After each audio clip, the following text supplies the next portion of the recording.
Ibu sekalian. Nama saya Tenzin Puncok. Saya tahu ini agak susah untuk diingat ataupun untuk dihafalkan, tidak masalah. Kepala biara kami, guru kami juga manggil saya hehe. Mungkin itu lebih gampang diingat. Iya, kayak ketawa sih memang, tapi bukan. Itu ya begitulah. Tapi itu lebih gampang diingat. Kalau ke biara Malang cari kami, kalau sebut nama Tenzin Puncok mereka juga akan ingat. Cari sebut nama asli saya Henry pun mereka juga akan ingat. Tapi kalau mereka mungkin lebih paham. Jadi seperti itu. Saya ditabiskan, saya menjadi anggota, saya ditabiskan 10 tahun yang lalu sebagai biksu, asal dari Jakarta. Dan apa lagi gitu ya? Mungkin cukup ya. Asal Jakarta, nama saya ini, nama saya itu, oke.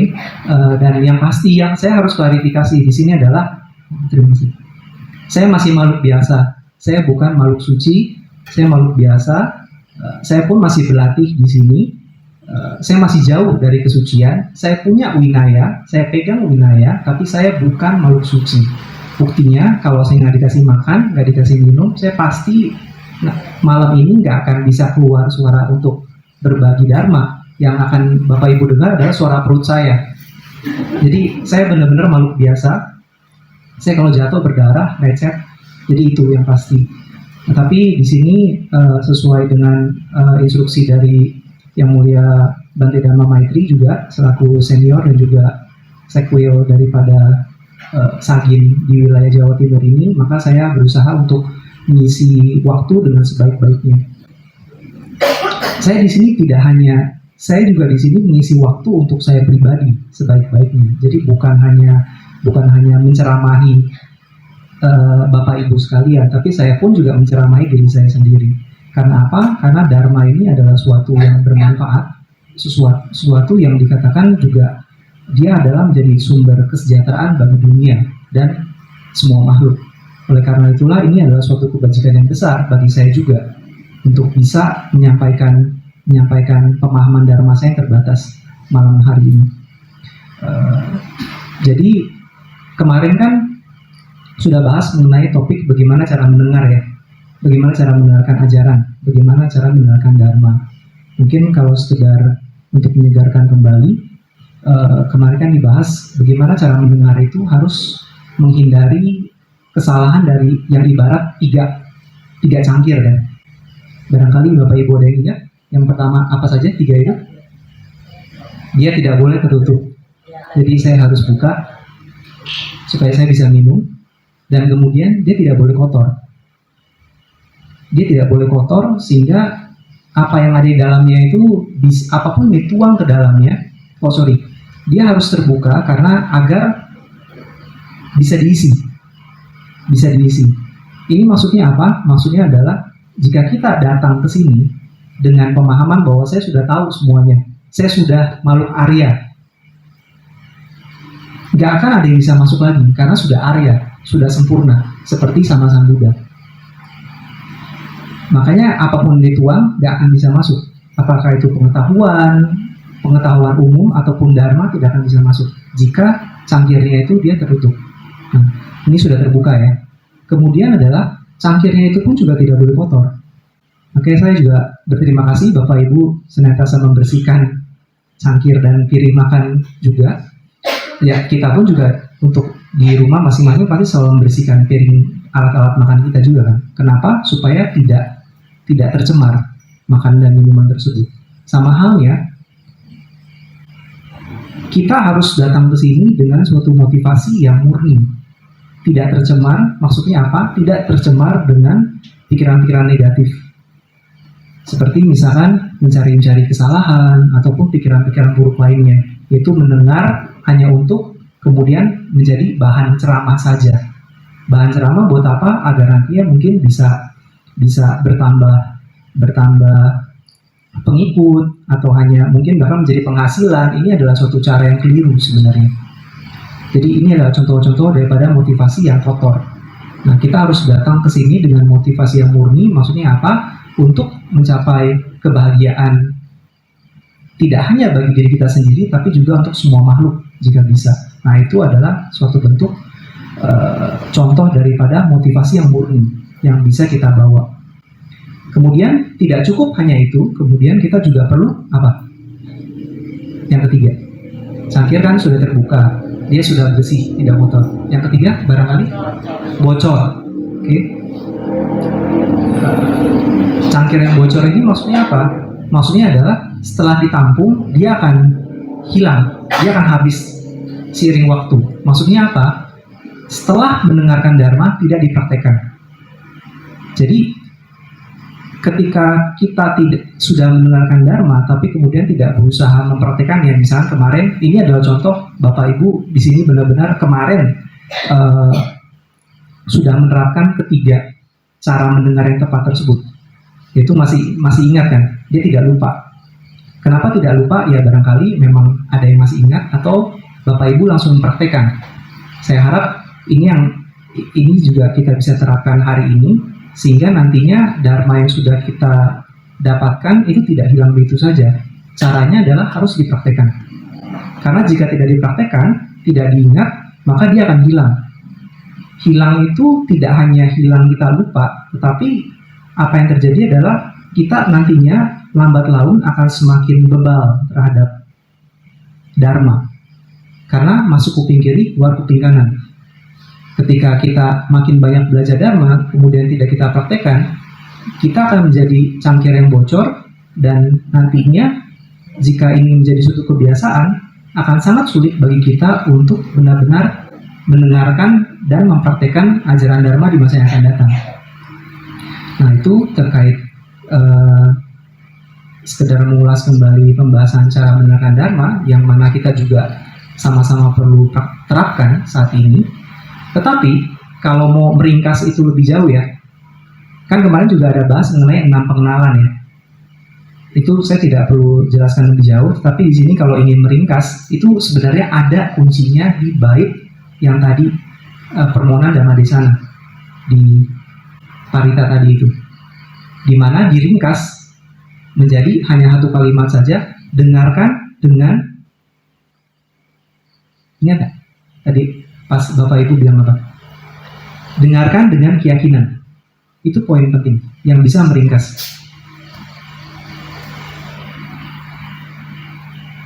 Mendengarkan dengan keyakinan, maka jika kita bisa mendengarkan dengan keyakinan, seharusnya nantinya ketiga kesalahan suatu wadah itu akan bisa terhindar dengan sendirinya.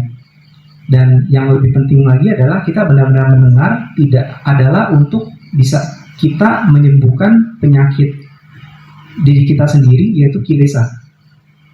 Nah, jadi makanya kenapa juga di salah satu di 6 pengenalan tersebut kan ada yang pertama adalah mengenali diri sebagai pasien ya. Itu sebenarnya adalah poin pengenalan yang paling penting dalam mendengarkan dharma, yaitu menganggap diri kita sebagai pasien. Nah, tapi bukan artinya kalau misalnya kita seperti orang sakit kan lemes kan ya. Itu bukan artinya Bapak Ibu datang ke wihara harus dengan lemes-lemes ya. Kalau itu kan nantinya kan malah nggak bisa belajar juga.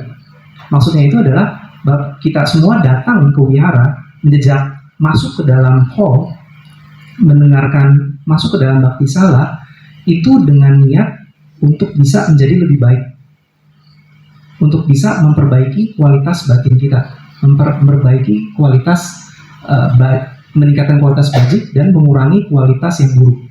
Nah, itu maksudnya adalah mengenali diri sebagai pasien. Jadi bukan lemes-lemes, sakit-sakitan, meringis-meringis seperti itu, bukan seperti itu. Ini hanya analogi. Yang paling penting maknanya adalah datang ke sini ingin lebih baik daripada hari kemarin, daripada sebelum-sebelumnya. Lebih baik dalam hal kualitas spiritual, kualitas batin. Nah, itu meringkas untuk menyegarkan kembali pembahasan kemarin. Kemudian hari ini waktu saya berapa lama ya? Setengah jam atau setengah jam ya? Oke. 1 jam. Oke. Kalau Bapak Ibu mulai ngantuk, mungkin itu tanda saya untuk berhenti. Tadi sampai mana? Oke, hari ini topiknya adalah melanjutkan topik kemarin adalah, jadi kemarin kan sudah dipaparkan bagaimana cara mendengar. Hari ini adalah bagaimana cara praktek. Jadi setelah mendengar, gimana mempraktekannya supaya apa? Nggak jadi bocor. Saya izin minum ya.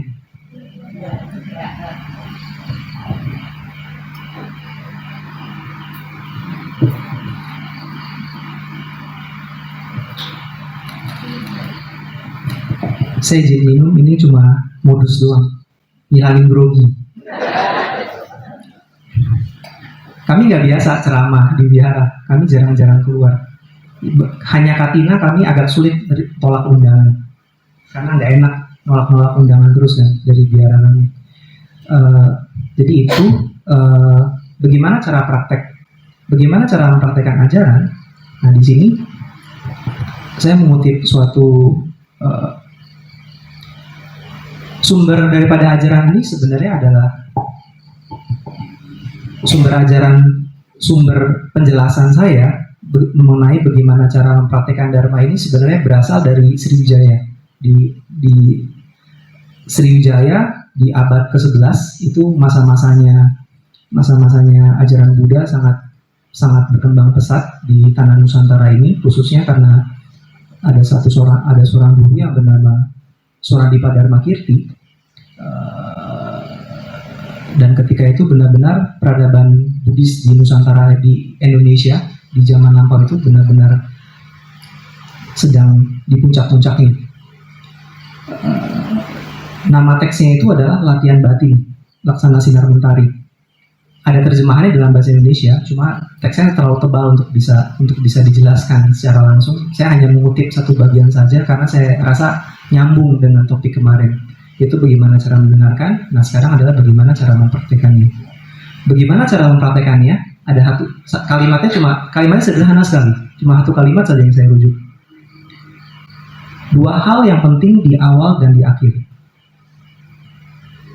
Satu motivasi, dua dedikasi. Jadi bagaimana cara mempraktekkan ajaran? Ada dua hal yang penting terkait agar kita bisa mempraktekannya di awal sama di akhir. Sederhana seperti itu penjelasannya, kalimatnya, tapi penjelasannya sih agak saya coba untuk seringkas mungkin saja dengan keterbatasan waktu. Jadi bagaimana cara mempraktekkan Dharma? Maka pertama kita harus memperhatikan bagaimana cara praktek di awal, atau maksudnya sebelum praktek apa yang harus kita bangkitkan, dan kemudian di akhir bagaimana caranya kita mengakhiri praktek kita. Nah, dua hal ini penting. Kenapa dikatakan penting? Seperti kata kalimatnya, dua hal yang penting di awal sama di akhir. Bukan berarti di pertengahan itu nggak penting ya. Pertengahan itu maksudnya apa? Prakteknya itu sendiri, praktek dharmanya itu sendiri. Tetapi jika kita mempraktekkan dharma, tidak memperhatikan apa yang harus kita mulai dan bagaimana cara kita mengakhirinya, dikatakan praktek dharma kita itu tidak akan bisa memberi manfaat atau tidak bisa menghasilkan perubahan bagi batin kita. Itu ibarat kita ya seperti itulah, tidak akan bisa menghasilkan perubahan apapun. Jadi kita meskipun sudah mempelajari dharma 10 tahun, 20 tahun, 30 tahun, bahkan menjadi sarjana agama Buddha sekalipun, tetapi jika tidak tahu bagaimana mengawali praktek kita, maka praktek dharma tersebut meskipun pengetahuan kita banyak, tetapi karena praktek kita sedikit, tidak ada perubahan. Dari kita sebelum jadi mahasiswa, kemudian lulus jadi mahasiswa, ketika kita tahun pertama belajar dharma, atau 50 tahun kita belajar dharma, tidak terjadi apapun. Yang disayangkan kalau misalkan kemudian yang terjadi malah kualitas batin kita lebih buruk. Nah, jadi apa yang penting di awal ini adalah satu, motivasi. Di awal paling penting adalah sebelum kita praktekkan dharma, mempraktikkan ajaran adalah motivasi kita. Apa itu motivasi? Ya, niat. Motif kan? Niatnya apa? Niatnya bagaimana dalam kita mempraktekkan dharma. Jika kemudian kita praktek tanpa memperhatikan motivasi kita, ada beberapa hal yang mungkin bisa terjadi. Pertama adalah kita praktek hanya karena kebiasaan. Hanya karena, atau mungkin kalau untuk anak-anak yang masih kecil, karena kebiasaan aja. Mereka masuk kuliah pakai seragam. Kenapa kamu sekolah disuruh orang tua? Jika tidak ada alasan lebih jauh daripada itu, praktek dharma kita itu dia hanya suatu rutinitas saja. Tentu mempraktekkan dharma itu tetap hal yang baik.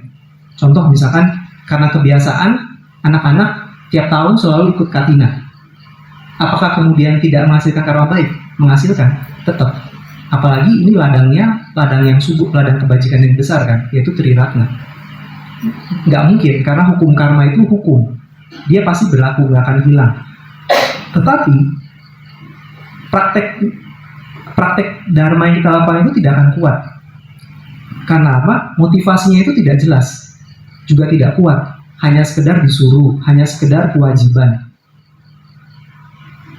Jika kemudian terjadi sesuatu, misalkan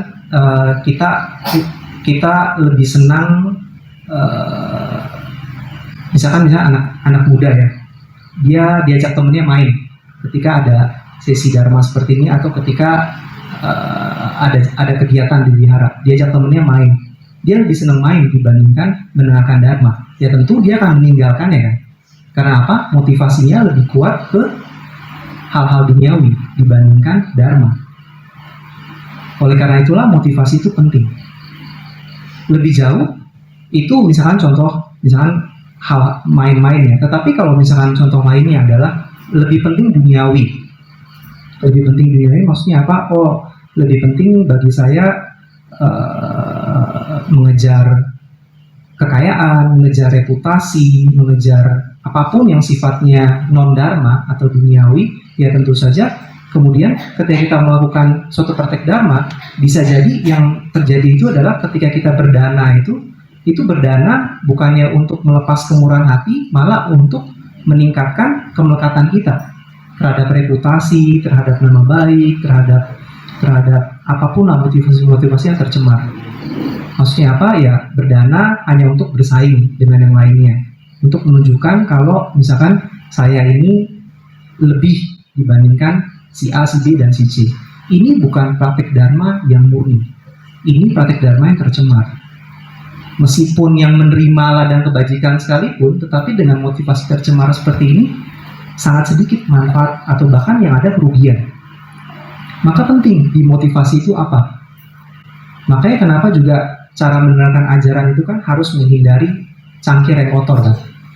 Karena itu, jika kita datang ke sini hanya untuk, ya saya perhatikan kan banyak wihara-wihara lain kan di sini kan. Kita datang ke sana hanya sekedar ingin mencari keributan misalkan, enggak, modalnya tidak seperti itu ya. Berbeda itu silakan, apapun alirannya terserah. Tetapi datang dengan motivasi seperti ini, lebih baik tidak usah datang sama sekali.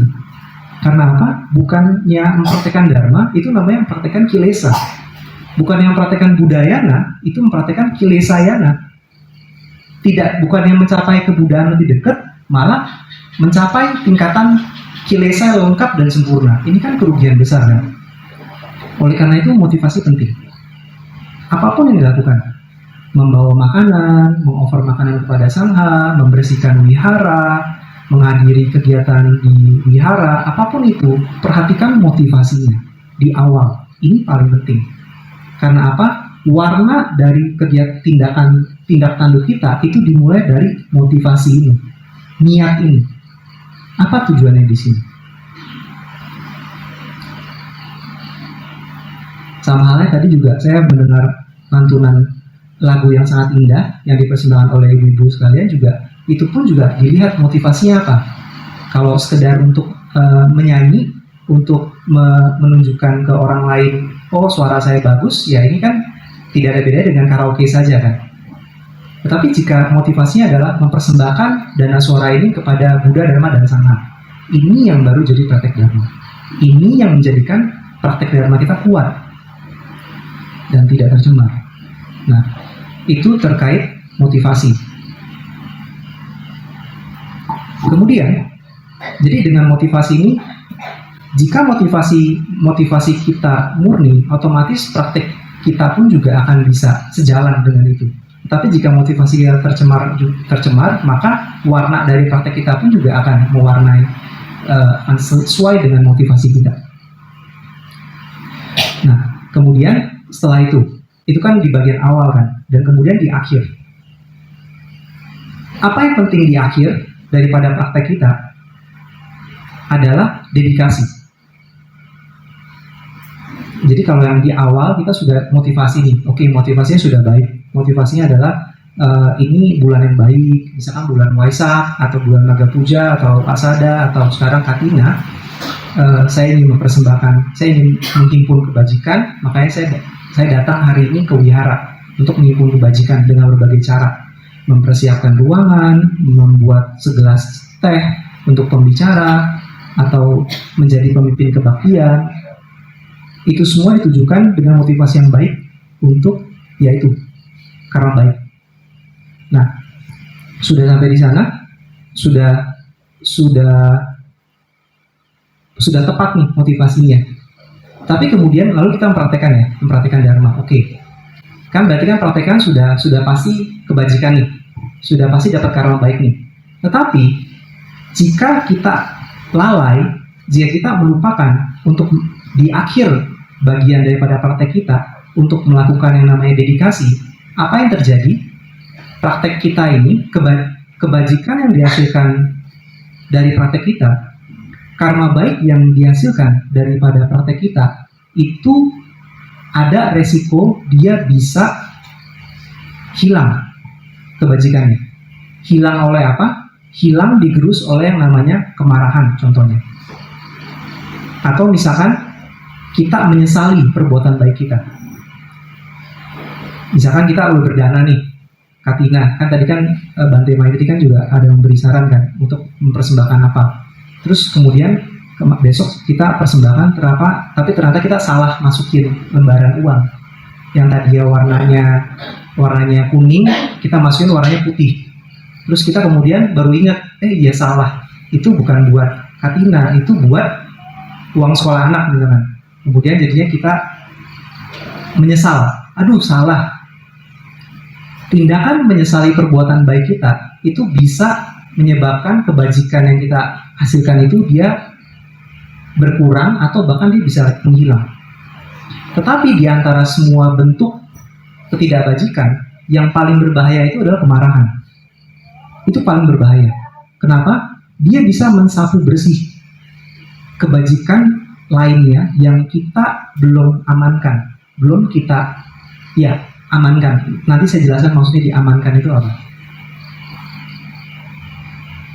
Bisa, kemarahan itu dari semua bentuk kilesa, dari semua bentuk faktor mental tak bajik, kemarahan itu adalah faktor mental tak bajik yang dia punya kemampuan seperti itu, mempurifikasi karma baik kita. Dan dia mempurifikasi karma baik yang kebajikan tidak kita dedikasikan. Oleh karena itulah kenapa dikatakan penting untuk mendedikasikan kebajikan kita. Karena dedikasi itu, apa maksudnya dedikasi? Maksudnya dedikasi itu adalah ibarat, saya kayaknya di bawah, pas saya pertama datang, saya lihat di atas kulkas itu ada kayak beruang merah itu ya. Itu celengan kan ya? Oh bener kan, celengan. Dedikasi itu seperti kita masukin koin ke celengan, menabung. Nah, dedikasi itu seperti itu, yaitu kita menabung karena baik kita supaya aman kan. Ya meskipun ya mungkin celengan dari itu aman ya kan, diambil bisa. Tapi ya anggaplah ini ada celengan yang sangat aman misalkan di bank. Kita masukinnya nggak bisa hilang kan, lebih aman kan. Dedikasi itu adalah seperti kita menabung kebajikan kita, diamankan. Gimana cara supaya dia aman? Setelah kita praktek, kita sudah menghasilkan kebajikan di satu hari itu, kita mengarahkan kebajikan itu adalah untuk mencapai apa? Nah, ada banyak bentuk dedikasi sebenarnya. Ada banyak bentuk caranya. Tidak semua bentuk dedikasi itu bisa mengamankan kebajikan kita. Tetapi jika dedikasi kita tepat, maka dikatakan karma baik kita itu aman. Karena apa? Kita sudah nabung dia ke suatu celengan, ke suatu tujuan, di mana kebajikan kita itu tuh tidak akan bisa lagi diganggu-gugat. Dia tidak akan bisa dihancurkan bahkan oleh kemarahan. Kita menyesal sekalipun aja, dia pun akan tetap aman. Nah, tapi ada caranya. Tidak semua bentuk dedikasi bisa bekerja seperti itu. Tapi kurang lebih gambaran umumnya terkait dedikasi itu seperti itu. Seperti kita nabung. Jadi buat yang masih muda, adik-adik itu sering-sering nabung. Terutama nabung kebajikan, jangan cuma nabung uang saja. Karena uang pun juga butuh karma baik.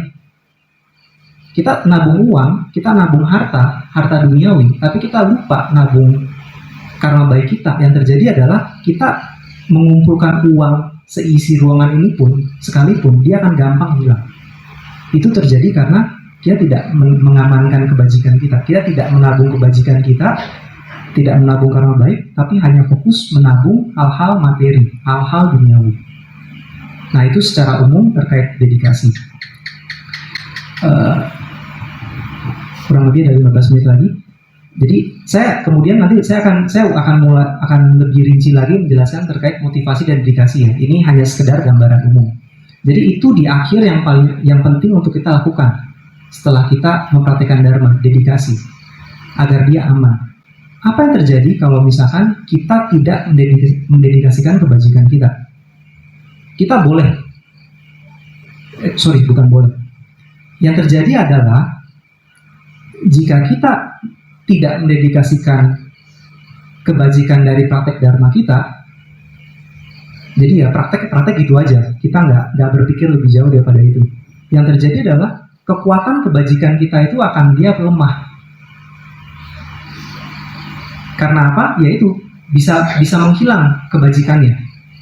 Bisa terpurifikasi oleh kemarahan, bisa kemudian kita tiba-tiba suatu hari kita menyesal. Kenapa saya di wihara ini? Kenapa saya berdana ke ini? Itu bisa terjadi. Kenapa saya membantu si A, si B, si C? Itu bisa kebajikan kita tuh hilang begitu saja. Sehingga nantinya hasil dari praktek dharma kita itu lemah. Ibarat, misalkan kita hari ini menghimpun satu kebajikan, tidak kita dedikasikan. Kemudian nanti setahun penuh berikutnya juga kita tidak dedikasikan. Jadi praktek dharma saja, praktek dharma, himpun kebajikan segala macam. Itu ibarat kita punya pistol, punya 1000 peluru, dia tembak itu sembarangan. Dia tidak arahkan itu tepat sasaran. Sehingga artinya misalkan musuh kita si kilesa itu yang ibarat musuh. Ini bukan saya ajarin anak-anak kekerasan ya, bukan ya. Ini contoh doang ya. Musuh kita di depan, di sebelah selatan. Saya tembak ketiga sisi yang lainnya. Timur, tadi musuh di mana? Selatan ya? Timur, belum ngantuk berarti. Saya nggak mau berhenti. Timur, utara, sama barat. Tembak semua di sana. Pelurunya banyak 1000 kan? 1000 kebajikan dari 3 tahun menghimpun kebajikan di wihara Dharma Mulia. Tiap hari kan, misalkan ada anggota sangha datang atau ada acara apapun, ya himpun kebajikan terus tiap hari karena aktif di wihara. Tetapi dia tidak arahkan itu untuk mencapai tujuan yang tepat, untuk mencapai tujuan spiritual, untuk mengatasi kilesa kita. Itu ibarat kita nggak nembakin musuh kita tepat sasaran. Peluru kita habis, musuhnya masih ada nggak? Beranak pinak, karena dia berumah tangga, kami selibat. Beranak pinak, makin banyak, berlipat ganda. Lalu kemudian kebajikan kita habis kan, tak tersisa. Di saat itulah kemudian si kilesa itu akan mampu menggerus kita, dan dia tidak bisa melakukan apapun.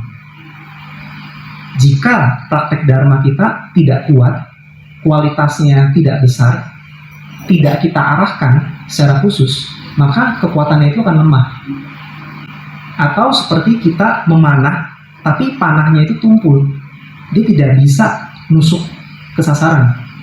Paling kena dikit udah, jatuh lagi ke tanah. Si kilesa tidak kalah. kita yang kehabisan amunisi, dan ketika itu habislah kita. Oleh karena itu, kenapa penting di akhir? Motivasi kita baik, bajik, murni. Tetapi kita praktek tidak tuntas, tidak rampung, tidak kita dedikasi. Itulah kenapa Etawata ada kan di Parita itu. Parita itu bukan buku sembayangan. Sembayang, kalau ngomong sembahyang kan. Hyang itu adalah ya yang suci, Triratna dalam hal Buddhis. Sembah itu kan kayak memuja. Buddha, Triratna, tidak butuh disembah-sembah. Beliau sudah lengkap sempurna. Yang cara menyembah yang tepat adalah raihlah pencerahan. Atasi kilesa, kembangkan kualitas bajik, hilangkan kikis perlahan demi perlahan, sedikit demi sedikit kualitas buruk. Itu cara sembah yang tepat. Adanya Etawata di buku Parita itu bukan sekedar seorang biksu menyusun asal-asalan, tetapi sebenarnya menggiring kita untuk mempraktekkan dharma agar bermanfaat sepenuhnya untuk kita.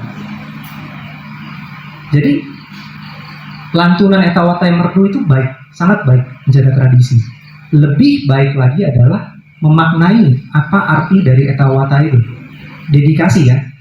Semoga semua makhluk bahagia, semoga Indonesia bahagia, semoga apa lagi ya? Wihara Dharma Mulia juga berkembang. Semoga yang terlihat tak nampak semuanya kan bahagia kan, semuanya sejahtera, tidak hanya diri kita sendiri. Maknai baik Etawata tersebut awal sudah oke. Praktek udah nggak perlu ngomong apa-apa lagi. Bapak Ibu udah nomor 1 lah, saudara-saudari sedharma sekalian juga. Yang akhir ini juga jangan lupa. Jadi Etawata itu apalagi mungkin bagi anak-anak muda ya, yang cepet bosan ya, cepet-cepet tuh selesai ngomong saya mau apa ya. Kalau weekend misalkan nonton bola ya. Ada fans Manchester United nggak di sini? Ada yang nonton bola nggak di sini? Bapak-bapak mungkin? Nggak ada ya? Ada ya? Ada fans Liga Inggris? Ada ya? Ntar ketemu Arsenal saya malu juga. Saya lagi, ya oke, jangan ya.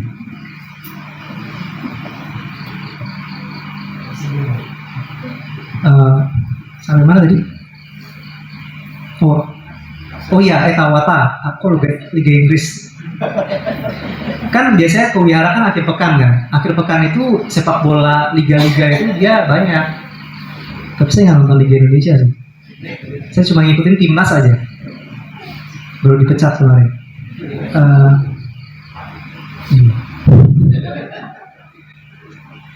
Lagi online Pak.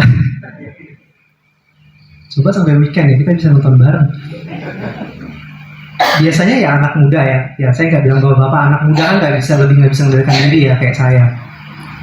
Saya masih muda ya.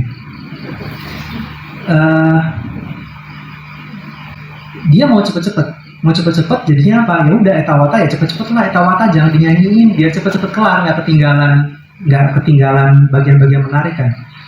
Jangan seperti itu, rugi kita. Sabar, itu bagian paling penting. Itu bagian yang penting. Di awal sudah datang motivasi baik. Prakteknya kan susah payah kan. Apalagi Bapak Ibu juga kayak hari ini kan pasti Bapak Ibu saya sangat maklum kalau misalkan Anda kelelahan karena kan ini hari kerja. Tapi sayang, mumpung udah datang motivasinya baik nih, bajik nih, prakteknya pun juga pasti juga capek kan. Ya udah, satu tahap terakhir aja, dedikasi ini. Pas Etawata, jangan tertidur dulu. Etawata dengan baik, baru setelah itu silakan tidur. Silakan tidur, baru kemudian kebajikannya itu diaman. Baru kemudian praktek dharma. Kekuatan dari praktek kita itu lebih bisa kita andalkan dibandingkan dengan udah susah payah bentuk, udah susah payah kita himpun, terus kemudian kita biarkan begitu saja. Itu ibarat kita punya emas, kita taruh sembarangan di jalan. Ketika si pencuri, si Mara dan Kilesa itu datang, dan pasti dia akan datang dong. Kenapa? Kita belum arahat kan? Kita bukan makhluk Arya. Kita bisa merosot. Si Kilesa, si Mara itu mara kilesa, mara skanda, mara kematian dan sebagainya, itu bisa mencuri kebajikan kita, bisa. Ya dengan seperti apa? Ya kemarahan seperti itu. Bukan artinya ada maling karena baik sih, enggak. Kita sendiri malingnya ketika kita lengah. Oleh karena itulah dedikasi itu penting. Etawata itu penting. Jadi maknai dengan baik-baik. Lagunya sudah indah. Itu orang kalau disertai dengan makna yang tepat, itu kita pasti bisa dedikasi dengan kuat. Dan baiknya itu kan sangat luar biasa kan. Di mana yang lainnya mungkin hanya berpikir hanya untuk kepentingannya sendiri, agamanya sendiri, golongannya sendiri. Ya kita dedikasi ini benar-benar berbagi kan dengan semua makhluk. Ini yang bisa mengamankan kebajikan kita. Benar-benar ini. Ibarat saya hanya berdana secangkir teh ini, tetapi secangkir teh ini saya siram, saya tuang ke laut. Bisa kering nggak airnya? Susah. Tunggu kiamat baru hilang. Sampai belum kiamat, air kita kecampur kan? Seperti itu. Jika kita bisa dedikasi dengan baik. Nah, jadi itu apa yang penting di awal dan apa yang penting di akhir. Nah, saya akan coba lebih rinci mulai dari yang motivasi tadi ya. Sama halnya seperti tidak semua bentuk dedikasi bisa mengamankan semua kebajikan kita. Sama halnya tidak semua motif, tidak semua niat itu adalah niat yang tepat. Motivasi itu dikatakan benar-benar dikatakan sebagai motivasi yang tepat dalam mempraktikkan dharma jika kemudian niat itu setidaknya diniatkan untuk kita mencapai kehidupan kita lebih bahagia di masa yang akan datang, tidak hanya kehidupan saat ini saja. Apa maksudnya kehidupan saat ini? Adalah semua bentuk motif yang tidak sesuai dengan dharma. Apa maksud tidak sesuai dengan dharma?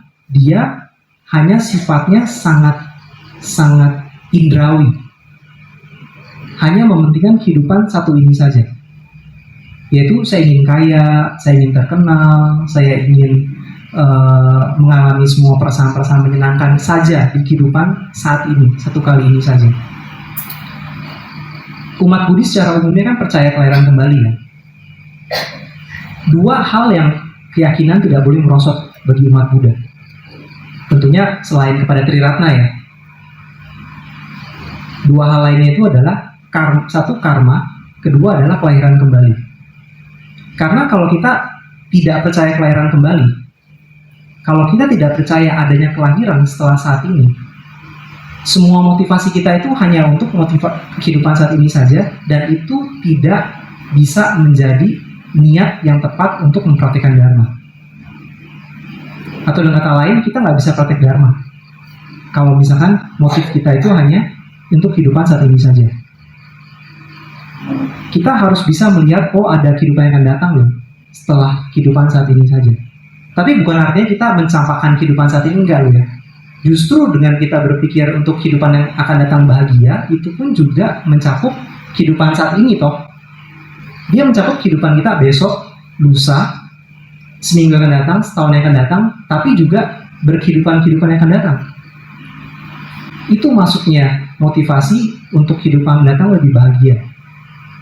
Jangan kemudian gara-gara kita lagi dapat uang banyak nih, lagi habis gajian mungkin, atau habis jual panen kemarin, dapat uang banyak, terus oke, saya mau dapat lebih banyak lagi supaya saya bisa beli foya-foya lah misalkan. Terus apa yang dilakukan? Judi online, berjudi atau apa, gimana caranya supaya bisa memuaskan keinginan saya hari itu atau beberapa hari saja. Terus kita melupakan tujuan seminggu yang akan datang gimana, satu bulan yang akan datang gimana. Kita melupakan tujuan terhadap orang lain, keluarga kita, ataupun kita lupa kalau misalkan berjudi itu adalah bentuk mata pencarian yang salah, karma buruk, yang mana ini akan mengancam kehidupan kita yang akan datang kan. Ini maksudnya adalah, ini contoh motivasi yang duniawi. Tetapi kalau kita lihat, oh ada kehidupan yang akan datang, dan untuk kehidupan yang akan datang, saya butuh menghimpun karma baik. Kenapa? Kita menghimpun harta, ujung-ujungnya kan berakhirnya kan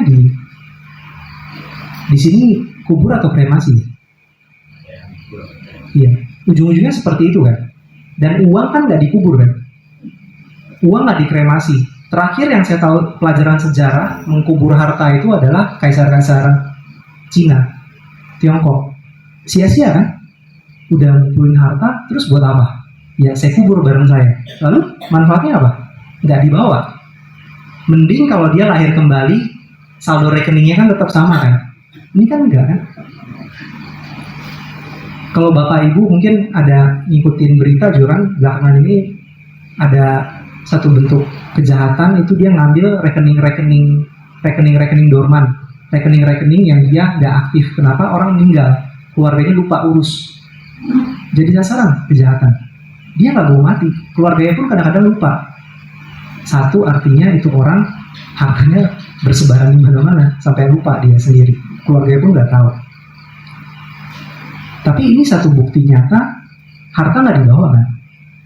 Kita nama baik misalnya sebesar-besarnya, ujung-ujungnya ditinggalin juga. Jadi ini satu bentuk motivasi yang tidak tepat. Motivasi hanya untuk kehidupan saat ini saja.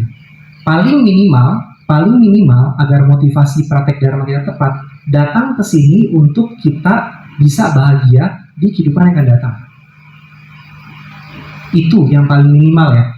Tapi kalau bisa lebih jauh seperti itu, bagaimana caranya? Perluas motivasi kita. Dengan cara seperti apa? Saya tidak hanya ingin kehidupan mendatang saya bahagia. Saya pengen kehidupan mendatang saya bahagia, itu bahagia yang tidak merosot lagi. Gimana caranya?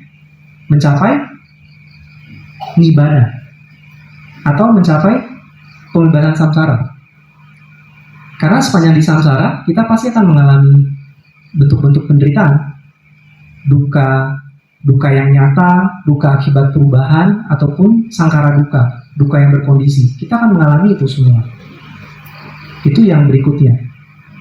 Tapi motivasi yang paling unggul di antara itu semua, motivasi yang benar-benar menghasilkan, melipat gandakan kekuatan kebajikan kita, jika kita mampu, atau misalnya kita nggak mampu sekalipun, pasti nggak akan mampu sih, tapi minimal kita mengarahkan upaya kita, diniatkan ke arah sana, adalah kita punya niat tidak hanya mencapai kebahagiaan untuk diri saya sendiri, tapi juga untuk semua makhluk.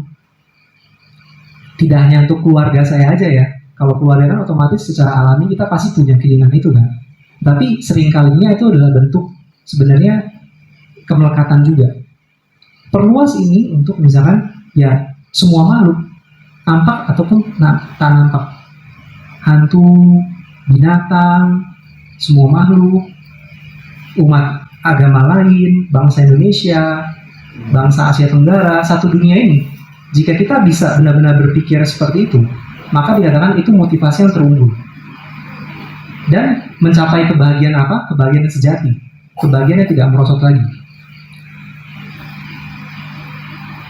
Dengan cara kita mencapai tingkatan kebudaan, sehingga kita bisa benar-benar memastikan kebahagiaan semua makhluk tersebut.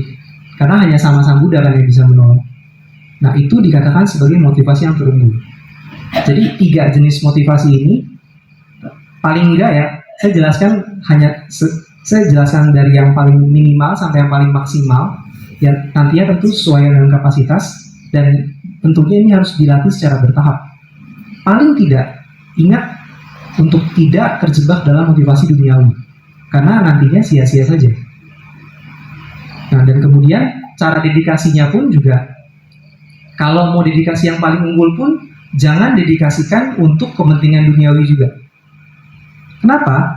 Kalau Bapak Ibu menghimpun karma baik, dedikasi biar dapat mobil baru, dedikasi buat dapat rumah baru, lahan baru.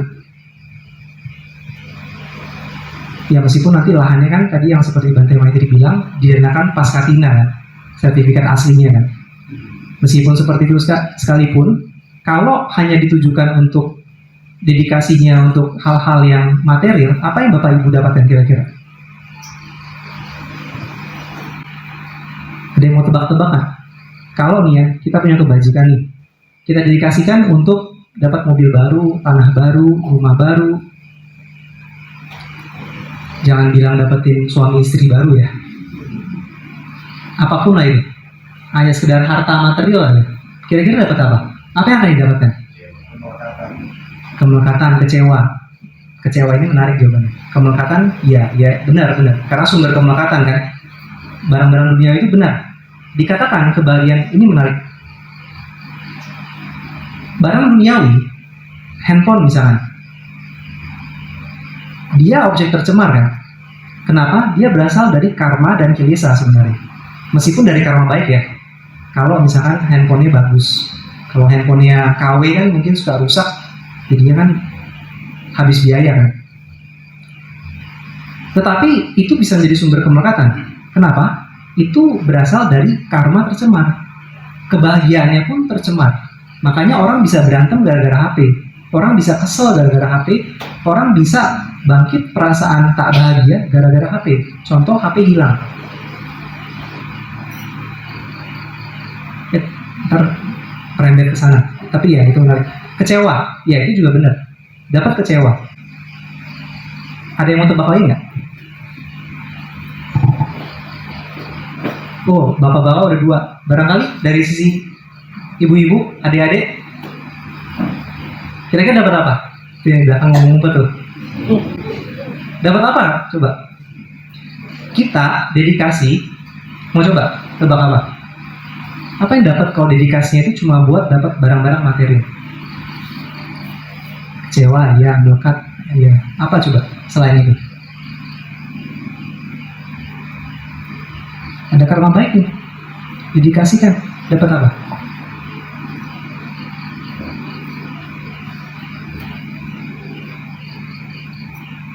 Kita dapat punya kebajikan, dedikasi untuk hal-hal yang sifatnya duniawi, kita akan dapat hal itu, pasti dapat. Mau HP pasti dapat HP kok, karena apa? HP butuh karma baik kan, pasti. Tetapi kita cuma dapat itu saja. Itu jawabannya. Maksudnya apa? Udah capek-capek bikin kebajikan ya, buat HP ya, ya udah. Dedikasi buat HP, kamu dapat HP. Itu doang. Karma baikmu habis. Sebab kebajikanmu sudah habis yang kamu dedikasikan untuk dapat HP ini. HP kan ada umurnya kan? 2 tahun, berapa tahun ya? Ya, 5 tahun anggap. Kayak presiden. 5 tahun doang. Setelah itu apa? Sudah. Nggak ada manfaatnya lagi. Belum kalau misalnya 5 tahun itu kita menggunakan HP kita untuk menghimpun ketidakbajikan. Contoh, ya judul itu kan. Judul, pinjol, atau apalah. All lainnya itu. Atau nyebar hoax. Jadi, cuma itu saja. Kalau kita dedikasikan kebajikan kita untuk, ya itu setidaknya itu, ntar kena kepalanya. Jadi kasih aja. Ya apa dia nih. Jadi seperti itu ya. Oleh karena itu sayang kalau udah himpun kebajikan,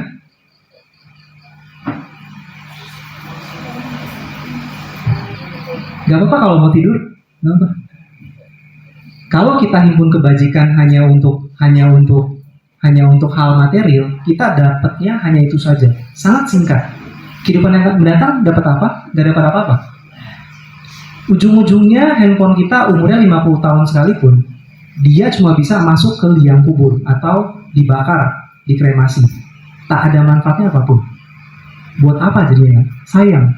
Maka cara yang paling unggul itu adalah dedikasikan, sama halnya seperti yang motivasi sebenarnya, tapi dirubah peruntukannya saja. Setidaknya dedikasikan untuk mencapai realisasi spiritual, kehidupan mendatang kita bahagia, atau bebas dari samsara, atau yang paling unggul, ini yang paling istimewanya, yang paling unggul dan paling tidak dapat dihancurkan oleh kemarahan. Kita dedikasi, ya waktu udah mau habis. Tidak bisa dihancurkan oleh kemarahan. Gimana caranya? Dedikasikan untuk mencapai kebudayaan yang lengkap dan sempurna. Kenapa? Susah nggak mencapai kebudayaan? Buddha Sakyamuni 3 kalpa kan? Mungkin nggak? Mungkin, karena Buddha Sakyamuni sudah membuktikan. Cuma lama kan 3 kalpa kan? 3 kalpa itu bukan kayak 3 tahun, itu lama banget sampai nggak kebayang. Tapi itu justru letak kuncinya. Kenapa dedikasi itu paling unggul? Artinya kebajikan kita ditabung sampai kapan? Sampai nggak ada habis-habisnya. Dengan cara seperti itu. Kenapa? Lama kan mencapai kebudayaan kan? Nggak tahu sampai kapan. Artinya sepanjang kita masih di samsara, kebajikan itu nggak akan pernah hilang. Dia tak terhingga jadinya dengan cara seperti itu. Kita mau marah sekalipun, kemarahan tidak bisa menghancurkan kebajikan tersebut. Kenapa? Sudah diamankan. Kayak air di samudra.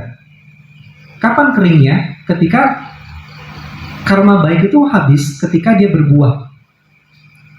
Atau ketika dia dipurifikasi oleh, contohnya tadi itu, kayak kemarahan. Kalau kebudayaan lengkap sempurna, kapan berbuahnya sih? 3 kalpa lagi kan? Artinya kita semua akan membawa kebajikan itu sepanjang kalpa-kalpa tersebut. Ini cara terunggul, ini cara terbaik untuk dedikasi. Dan sebenarnya di bait Etawata itu, meskipun ya barangkali dia tidak segamblang penjelasan ini, tetapi sebenarnya kita bisa melihat kan, Etawata itu kan kita berbagi kebajikan dengan banyak makhluk kan, banyak orang, tidak hanya diri sendiri. Itu poinnya. Kita tidak bisa berbagi ke semua makhluk kalau kita mencengkram kepentingan diri kita sendiri. Kenapa kita mencengkram diri kita sendiri? Karena itu, karena yang tadi ibu-ibu juga nyanyikan dengan merdu, tidak memahami kesunyataan. Kita merasa diri kita itu satu orang aku ini kekal. Begitu kita merasa kita ini kekal, bukan sunya, kita nggak bisa mikirin orang lain. Kenapa? Pentingin diri sendiri kan. Yang lain udah ntar aja. Dengan cara seperti ini, kalau kita tidak bisa mengurangi sifat kita yang egois seperti itu, sifat kita yang mementingkan diri sendiri, kita nggak akan bisa berbicara, kita nggak akan bisa tulus benar-benar dedikasi untuk kepentingan semua makhluk. Apalagi ngomong kebudayaan lengkap dan sempurna, karena menjadi Buddha itu kan demi semua makhluk. Nah, seperti itu, saya rasa waktunya sudah menjelang habis.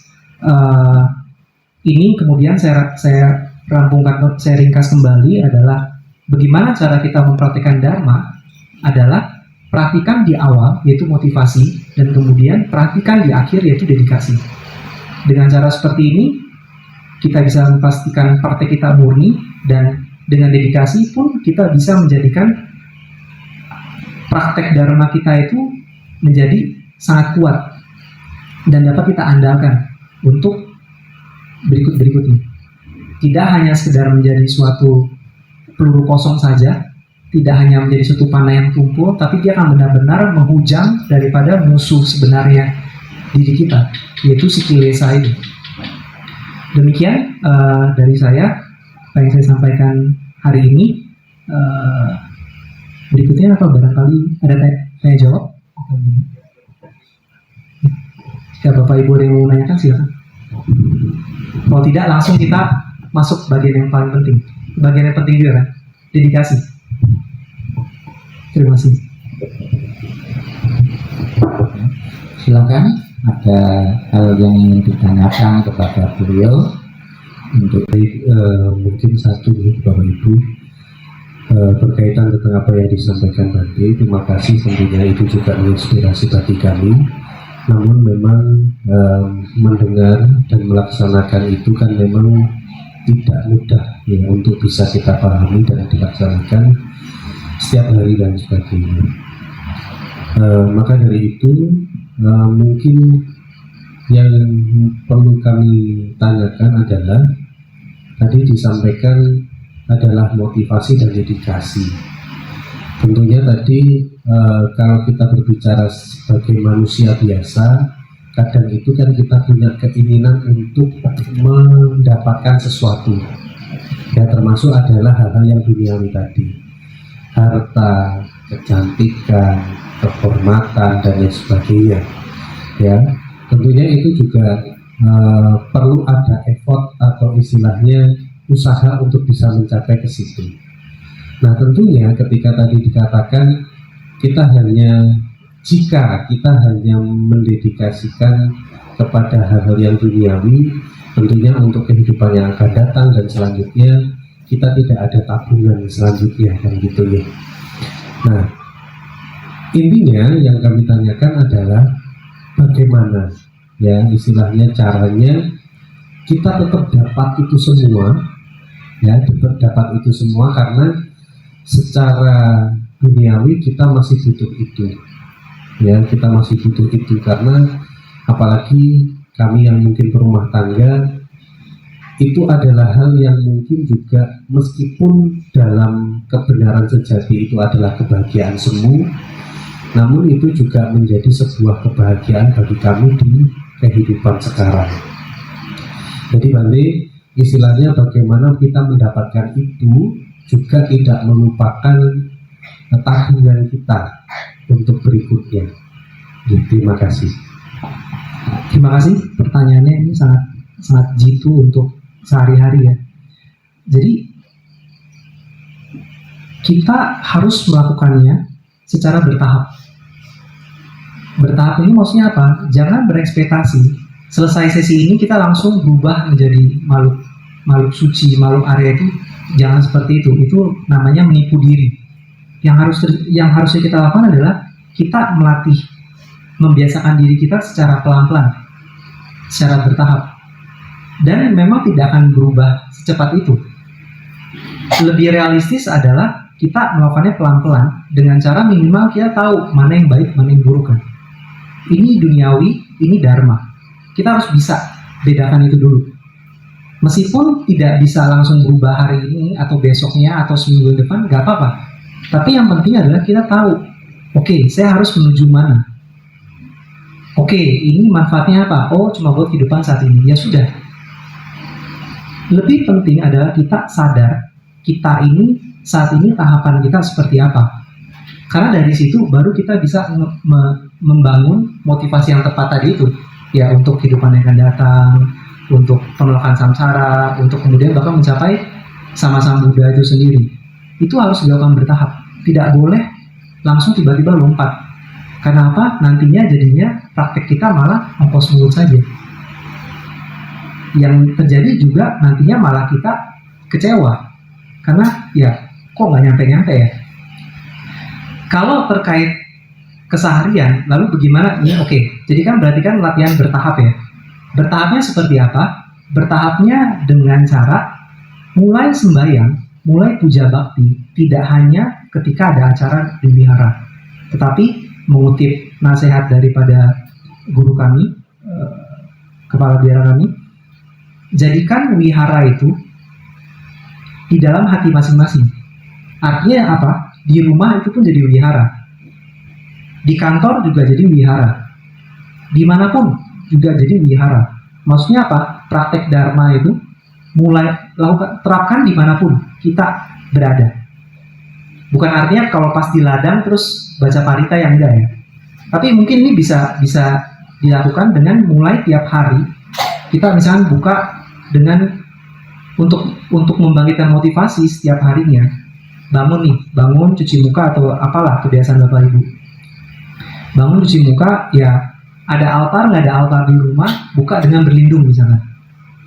Budang sana gacami, damang sana gacami. Maksudnya apa? Satu, memperkuat keyakinan kita kan. Mengingatkan kita bahwa kita ini memperkuat keyakinan kita pada Triratna. Mengingatkan diri kita akan Triratna itu sendiri. Dan juga untuk lebih bisa mengingat Dharma di awal hari kita. Nah setelah itu ya beraktivitas seperti biasa kan. Pelan-pelan nantinya kan lambat laun ini jadi kebiasaan. Oke, hari ini saya mengawali dengan keyakinan kepada Triratna. Maksudnya keyakinan dengan Triratna itu apa? Ya sesuai dengan Dharma. Sesuai dengan Dharma itu bukan berarti Bapak Ibu harus ninggalin anak istri, suami, enggak. Murid Buddha perumah tangga banyak kan? Enggak masalah. Perumah tangga artinya apa? Kerja dong. Enggak masalah. Sesuai dengan Dharma. Maksudnya apa? Himpun kebajikan. Kurangi ketidakbajikan. Itu pun sebenarnya nasihatnya kan bertahap kan? Bukan, Buddha nggak bilang nggak boleh ya bikin kebajikan ya. Nggak mungkin, karena nggak masuk akal. Harus dimulai dengan ngurangin. Harus dimulai dengan perbanyak. Baru makanya kenapa urutannya itu adalah kurangi ketidakbajikan, perbanyak kebajikan, terakhir apa? Baru kita ngomong suci. Dua kalimat awal itu kan mengandung konotasi tahapan kan? Kurangi dulu ya, tambahin ya, seperti itu. Mulai dari rumah masing-masing, mulai dari awal hari itu ya bangkitkan motivasi. Terserah mau dengan berlindung atau apapun. Ingat motivasi saya hari ini apa? Oh, motivasi saya ingin praktek dharma untuk kehidupan mendatang, himpun karma baik. Mulai seperti itu, hari demi hari. Biasakan, bolong sehari dalam seminggu nggak apa-apa. Minggu depannya perbaiki lagi. Bolong sebulan ya agak panjang sih, tapi cobalah kalau memang seperti itu minimal coba 2 bulan berikutnya perbaiki lagi. Perbaiki sesuai dengan kapasitasnya masing-masing. Yang penting jangan nyerah. Lakukan tanpa henti. Karena ada satu nasihat terkait praktek dharma juga, ini mungkin relevan juga ya. Praktek dharma itu ibarat wihara Bapak Ibu sekalian di Dharma Mulia ini. Di belakang ada sungai ya. Praktek dharma itu harus seperti ini. Arus sungai. Dia ngalir terus ya. Itu. Praktek dharma gak apa-apa. Kadang-kadang pas saya datang dia kenceng. Pagi-pagi saya lihat berhenti, dia tenang. Praktek dharma harus seperti itu. Kadang-kadang kita bisa kenceng nih, lagi semangat. Kadang-kadang kita pelan-pelan, tapi dia nggak pernah berhenti ngalir kan? Seperti itu. Jangan pernah berhenti ngalir. Ya artinya jangan pernah tinggalkan Triratna. Teruslah mempraktekkan dharma meskipun sedikit demi sedikit, tapi nggak apa-apa. Lama-lama jadi bukit juga. Jadi jangan menyerah, praktekkan dharma, pertahankan keyakinan, tingkatkan kalau perlu sempurnakan. Nah, bangkitkan motivasi di awal. Nah terus ya sehari-hari kan akan lebih terbiasa tuh. Oh tadi pagi kalau misalnya kita ingat, kita sehari-hari kerja terus sekolah mau nyontek, kita ingat oh tadi kan saya habis di sarana ya, oh nggak boleh nih mencuri jawaban teman, atau nggak boleh saya judol atau mencurangi penjualan segala macam, nggak boleh. Ini salah, menahan diri ya. Dan terakhir ya, di terakhir itu jangan lupa kita dedikasi. Atau misalkan ya, dedikasi itu kan kalau kita punya kebajikan ya. Gimana kalau hari itu nggak ada kebajikan yang kita lakukan? Yang ada mungkin ketidakbajikan. Yang kita lakukan adalah kita mengakui hari itu, oke, saya sudah buat kesalahan hari ini. Misalkan. Ada dulu seorang biksu Tibet, seorang guru besar, dia mantan perampok, mantan pencuri. Beliau merintis satu praktek yang sangat amat terkenal hingga saat ini, yaitu di akhir hari dia menyisikan batu hitam, batu putih. Batu hitam itu karma buruk dia hari itu disisihkan. Jadi kalau hari itu dia ada di karma buruk, dia akan sisihkan batu hitam. Terus kalau ada karma baik, dia akan sisihkan batu putih. Ini maksudnya apa? Praktek pengakuan. Kita mengakui hari itu, oke, saya bikin salah. Tadi kayaknya saya marahin anak saya itu bukan karena mendidik deh, tapi karena kebawa emosi ya kan. Biasanya kan suka seperti itu kan, terbawa kan. Atau hari ini saya nyontek, besok oke, saya ngakui hari ini saya nyontek, besok saya nggak mau nyontek lagi. Atau mungkin hari ini saya berbohong sama teman saya, atau saya berkata kasar. Zaman sekarang kan perundungan itu di mana-mana sering tuh ya, agak heboh. Nah, perhatikan. Oh hari ini saya ada berucap salah akui segera hari itu. Kalau tidak ada yang bisa didedikasikan ya, dibandingkan nanti ke bawah tidur atau nantinya ke bawah kebiasaan. Jadi lakukan hari demi hari secara bertahap. Saya rasa itu sih.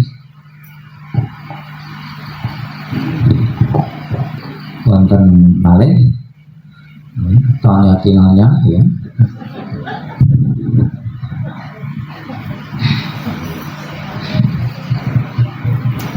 Terima kasih. Nama saya Budana Udaya. Tadi disampaikan banyak sekali, tentunya menjadi motivasi kita bersama. Sudah ada satu pertanyaan terkait dengan itu, karena kita itu punya kebiasaan masing-masing.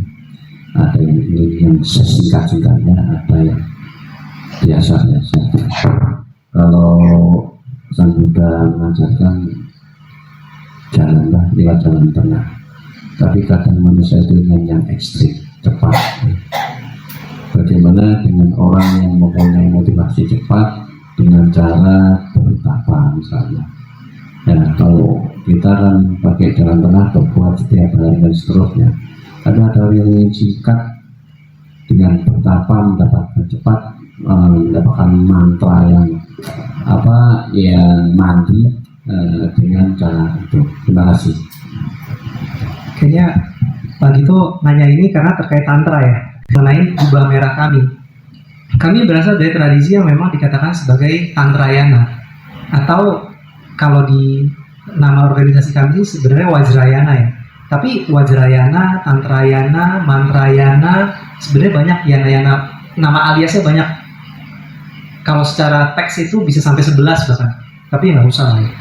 Tapi Bapak Ibu nggak perlu bingung, karena itu semuanya sebenarnya sinonim, sama-sama Budayana. Dikatakan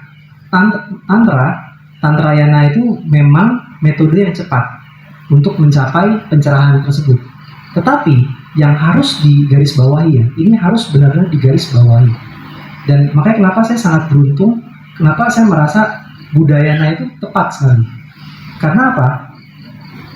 Dengan kita dengan pemahaman akan Budayana, kita tidak akan membedakan antara sutra dan tantra. Karena bahkan di Tibet, di India, di mana Tantrayana ini berkembang, terjadi kemerosotan karena mereka memisahkan sutra dan tantra.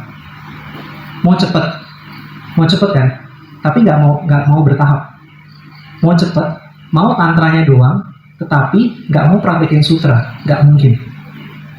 Maksudnya sutra ini apa? Dia mau praktekin tantra, baca mantra tanpa motivasi dan dedikasi yang tepat, nggak mungkin bisa tercapai. Bisa tercapai, cepat juga. Ke alam rendah tadi. Karena apa? Motivasinya kotor. Cuma mau cara instan, tapi nggak mau melatih batin. Ini namanya apa? Mau main curang, nggak bisa. Hukum karma berlaku bahkan bagi praktisi tantra dan mantra. Oleh karena itulah, latihan bertahap. Tidak hanya motivasi dedikasi, tetapi juga belajar, merenung, dan meditasi. Seperti yang tadi Bante sampaikan kan? Nanti materi sampaikan, ini saatnya merenung, ini saatnya hening. Mau praktek mantra, butuh hening, butuh merenung, butuh belajar. Kalau mau praktek cepat, mau capai tujuan cepat, ada memang.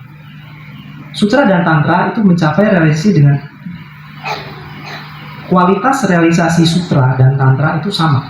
Tidak ada bedanya sebenarnya. Sama-sama mencapai kebudayaan, sama-sama mencapai pencerahan. Tetapi memang di tantra berdasarkan risalah dikatakan dia lebih cepat. Kenapa? Metodenya itu memang lebih cepat. Ada caranya. Tetapi salah satu metodenya itu adalah mempraktekkan sutra. Dan apa yang dipraktekkan? Yang dipraktekkan itu adalah motivasi yang terunggul dan dedikasi yang terunggul.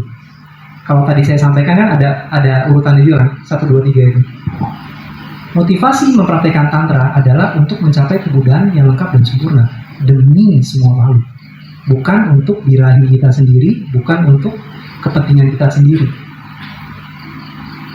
Dan tujuannya apa? Tujuannya adalah mencapai kebudayaan. Kebudayaan itu apa sih?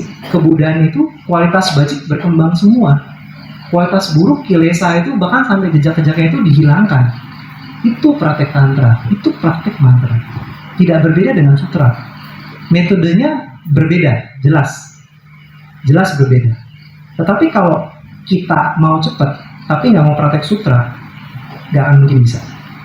Dan hati-hati kalau Bapak Ibu ketemu ajaran-ajaran katanya tantra, mantra, tapi tidak mengajarkan tisarana, tidak mengajarkan sutra. Hati-hati, hati-hati sekali. Dewasa ini bahkan dikatakan yaitu bukannya tantrayana, kilesayana, bukannya mencapai dengan cepat kebahagiaan, dia bisa mengirimkan dirinya ke alam rendah dengan lebih cepat. Dia ngajarin ini ke orang lain pun juga sama-sama lebih cepat. Jadi hati-hati, bertahap. Gimana tuh? Bertahap bukan berarti lambat ya. Bertahap itu artinya hati-hati, aman. Jadi mau aman, budayanya paling aman sih. Mungkin.